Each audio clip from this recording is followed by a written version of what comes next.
سادهی کوله. راځئ چې نن د حضرت فاطمه رضی الله تعالی عنها واده وګورو چې د دې واده څنګه وشو.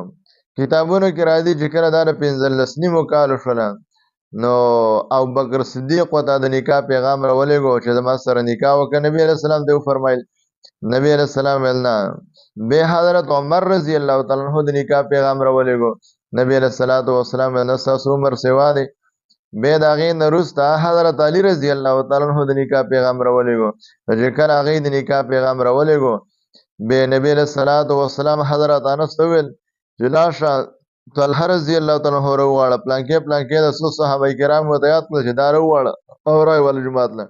چې کله هغې رالل نبي علیه الصلوۃ والسلام په خپله باندې خطبه ولوستله او د حضرت خلکو تاسو ګواه شئ د حضرت فاطمې نکاح ما د حضرت علي سره په 400 درهم باندې وکړله. 400 درهم مهر او بیا د هغې سره کجورې لږې راووښتلې او په دې موجوده خلکو باندې کجورې وخوړلې او بیا مې یمن ته وفرمیل لاړ شه او فاطمه رضی الله تعالی عنها وارته برابر کا او جوړه کو به چې کوم د جوړه کړه په دویم ورځ باندې حضرت علی کور ته ورستلم.